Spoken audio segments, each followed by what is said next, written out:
In 2022, groceries are the most expensive they have been in the past 10 years, according to the United States Agricultural Association.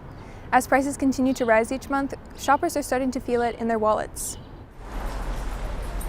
Yeah, I guess we are definitely a little more careful about where we are spending our money. I'm having to cut down on other things. I have two little kids and my wife, so four of us. My kids are in a growing stage, so it's a lot of food.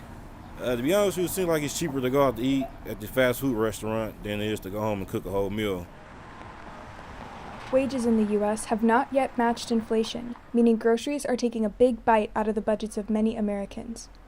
I spoke with Professor Rebecca Newman from the University of Wisconsin-Milwaukee about why people are having a harder time buying groceries.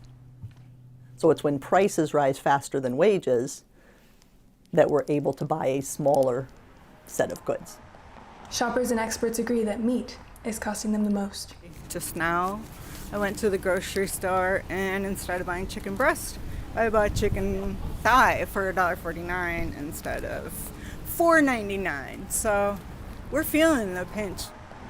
Those at lower income levels will feel the effects of inflation more than those at higher income levels. A person who has to spend all of their wages on necessary items has to find new ways to grocery shop when inflation becomes too high. Whereas, say, a high-income individual, they may curtail some spending on more of the wants rather than the needs. But if you want to buy it, you buy it. You have to ignore it. That's all you can do. Experts say that some inflation and deflation is a normal part of the global economy. However, this level of supply and demand issues is an unprecedented shockwave brought on by the pandemic. We're still trying to catch up from some of those supply chain issues. So you've got all of this stuff that's really slowed down the production. And now you couple that with this increase in demand. Less goods are being made due to the pandemic shutting down factories. On the other hand, the war in Ukraine has increased the price of oil, which makes transporting goods cost more.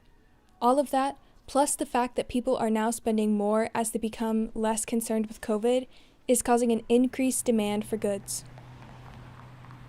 So I think we're in unprecedented times, and that's why, it's very hard to forecast inflation right now, and it's very hard to forecast how quickly the economy is going to come out of the pressures that we're in.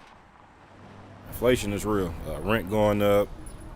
Everything is going up around here. The simple cost of living is going up. I am not optimistic things will go back to normal at all. If normal meaning pre-COVID, not at all. The Federal Reserve decided in early May to raise interest rates to slow down inflation. As life starts to go back to normal and we see an increase in some wages and a decrease in spending, Americans may begin to feel some relief. For Media Milwaukee, this is Cece Stalker.